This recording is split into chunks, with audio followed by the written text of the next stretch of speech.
কোরবানির ঈদের দিন বিড়ালরা কোথায় যায়, কেন দেখা যায় না তাদের, কোথায় গায়েব হয়ে যায় অত্র এলাকার বিড়াল? এছাড়াও পৃথিবীর মধ্যে কোন জাতি বিড়ালকে কোরবানি দিয়ে থাকে? এছাড়াও বিড়াল কিভাবে ভূমিকম্পের আগাম বার্তা বুঝতে পারে এবং তার মালিককে রক্ষা করে? এছাড়াও যারা বিড়াল পালন করে তারা কিভাবে ব্রেইন স্ট্রোকের হাত থেকে বেঁচে যায় তা কি আপনার জানা আছে?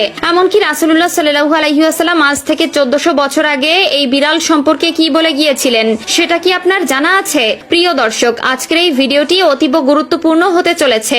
অনেক অজানাকে জানতে পারবেন আপনারা এই ভিডিওর মাধ্যমে। তবে তার আগে যদি আপনি বিড়াল পছন্দ করেন কিংবা আপনার বাসায় বিড়াল থেকে থাকে তবে খুশি মনে কমেন্ট করবেন আলহামদুলিল্লাহ, এবং এই আলহামদুলিল্লাহ বলার কারণটাও এখন আমি ব্যাখ্যা করব।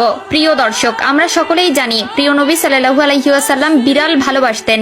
এই বিড়াল সম্পর্কে মহানবী সাল্লাল্লাহু আলাইহি ওয়াসাল্লাম কিছু হাদিস বলে গেছেন আমাদের, যার মধ্যে রাসূলুল্লাহ সাল্লাল্লাহু আলাইহি ওয়াসাল্লাম আবু দাউদ শরীফের 754 নম্বর হাদিসে ও তিরমিজি শরীফের 92তম হাদিসে বলেন, বিড়াল কোনো অপবিত্র প্রাণী নয়, বরং এটি তোমাদের গৃহপালিত প্রাণী। এছাড়াও রাসূলুল্লাহ সাল্লাল্লাহু আলাইহি ওয়াসাল্লাম আমাদেরকে বিড়ালের প্রতি দয়া করা নিয়ে একটি ভয়ানক হাদিস বলে গেছেন, যেটা সহিহ বুখারীর হাদিস নম্বর 3318 এবং সহিহ মুসলিমের হাদিস নম্বর 5717তে বলা হয়েছে, একবার রাসূলুল্লাহ সাল্লাল্লাহু আলাইহি ওয়াসাল্লাম এক মহিলার কথা উল্লেখ করলেন যে একটি বিড়ালকে বন্দী করে রাখায় তার উপর আযাব হয়েছিল, কারণ সে বিড়ালটিকে খেতে দেয়নি এবং মুক্তও করেনি যাতে নিজের খাদ্য সংগ্রহ করতে পারে। এছাড়াও আধুনিক গবেষণায় উঠে এসেছে যারা বিড়াল পালন করে বিড়ালকে ভালোবাসে ব্রেইন স্ট্রোক এবং হার্ট অ্যাটাকের সংখ্যা কমে যায়।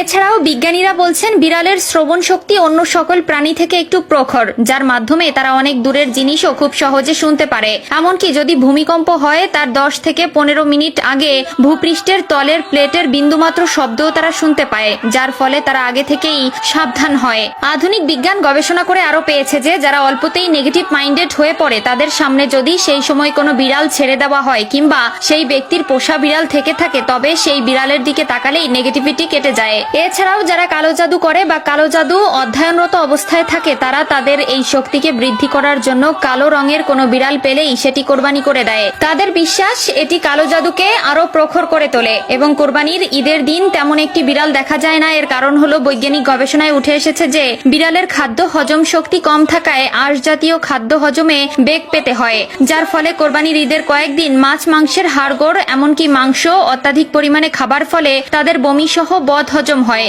এবং তখন তাদের কাঁচা সবুজ ঘাস খাওয়ার প্রয়োজন পড়ে, যার ফলে তারা লোকালয় ছেড়ে নির্জন এলাকায় ঢুকে ঘাস খায় এবং বিশ্রাম নেয়। তাই প্রিয় দর্শক, বিড়ালের এত গুণাগুণ জানার পরেও যদি কেউ বিড়ালকে ঘৃণা করে তবে সে মূর্খ ছাড়া আর কিছু নয়। তাই তাদের বিড়াল পছন্দের বা যাদের বাসায় বিড়াল আছে তারা একবার কমেন্টে আলহামদুলিল্লাহ